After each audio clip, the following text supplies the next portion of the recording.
வணக்கம். 12/10/2025 ஞாயிற்றுக்கிழமை. இன்றைய விருச்சிக ராசி பலன். விருச்சிக ராசியில் பிறந்தவர்களுக்கு காரிய ஜெயமாகும். அதே நேரம் சற்று பொறுமையோடு இருக்க வேண்டும். வீண் மன உளைச்சல், மனம் ஒத்துழைக்காது. சில நேரம் மன சங்கட்டங்கள் இருக்கும். மற்றபடி எடுத்த காரியம் அனைத்திலும் வெற்றியும், மன மகிழ்ச்சியும், சாந்தத்தையும் ஏற்படுத்தக்கூடிய நாளாக அமையும். நீங்கள் நினைத்தது நிறைவேறக்கூடிய நாள். அதே நேரம் மன உளைச்சல், மன சோர்வு ஏற்படும். மன சோர்வுக்கு இடம் கொடுக்காமல்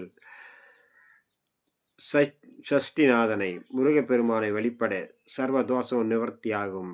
சூரிய நமஸ்காரம் உடல் தெம்பையும் மன சிக்கல்களையும் விலக்கி மன தெளிவை ஏற்படுத்தக்கூடிய நாளாக அமையக்கூடும். விருச்சகத்தில் வரக்கூடிய விசாக நட்சத்திரம் சர்வ காரிய ஜெயம், மன மகிழ்ச்சி, சாந்தத்தை ஏற்படுத்தும். அனுஷ்ட நட்சத்திரம் சற்று பொறுமையோடு இருக்க வேண்டும். மன உளைச்சல், மன சங்கட்டங்கள் ஏற்படும். மற்றபடி காரியம் அனைத்திலும் வெற்றியும் மன மகிழ்ச்சியும் கொடுக்கும். கேட்டை சர்வ காரிய ஜெயம், மன மகிழ்ச்சி, சாந்தம், எண்ணங்கள் அனைத்தும் ஈடேறும். மதியம் 3 மணிக்கு மேல் சற்று பொறுமை, நிதானம், கவனத்தோடு இருக்க வேண்டிய நாள். அடுத்ததாக நாம் காண இருப்பது தனுசு ராசி பலன். தனுசு ராசியில் பிறந்தவர்கள் பொறுமை, நிதானம், கவனத்தோடு இருக்க வேண்டும். வீண் வாக்குவாதத்தால் மன உளைச்சலும் சங்கட்டங்களும் ஏற்படும். வீண் வாக்குவாதத்தை அடியோடு தவிர்ப்பது மிக மிக நன்று. தனுசு ராசியில் வரக்கூடிய மூல நட்சத்திரம் மதியம் வரை மிகவும் பொறுமையோடு இருக்க வேண்டும். மாலை நேரத்தில் மன சாந்தமும் சந்தோஷமும் ஏற்படும். பூராட நட்சத்திரம் மதியம் வரை அனைத்திலும் வெற்றியும். பிறகு மாலை நேரத்தில் கவனத்தோடு இருக்க வேண்டும். வீண் வாக்குவாதத்தை தவிர்ப்பது நன்று. உத்திராடம் 1ஆம் பாதத்தில் பிறந்தவர்கள் வண்டி வாகனங்களில் பயணம் செய்யும்போது மிகவும் கவனத்தோடு இருக்க வேண்டும். மாலை நேரத்தில் மன சாந்தமும் சந்தோஷமும் ஏற்படக்கூடும்.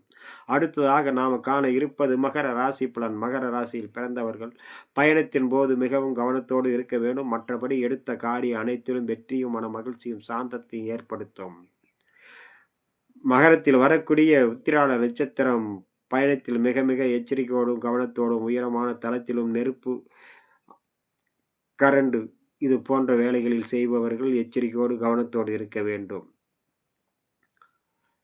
மதியம் 3 மணிக்கு மேல் சர்வ காரியமும் ஜெயமாகும். ரோகிணி திருவோண நட்சத்திரம் பயணத்தின் போது மிகவும் கவனத்தோடு இருக்க வேண்டிய நாள். மாலை நேரத்தில் மதியம் 3 மணி வரை அனைத்து காரியத்திலும் வெற்றியும், எடுத்த காரியத்தில் மன சாந்தத்தை ஏற்படுத்தும். அவிட்ட நட்சத்திரம் சர்வ காரிய ஜெயமான மகிழ்ச்சி கொடுக்கக்கூடிய நாளாக அமையக்கூடும். அடுத்ததாக நாம் காண இருப்பது கும்பம் மீனம். நன்றி, வணக்கம்.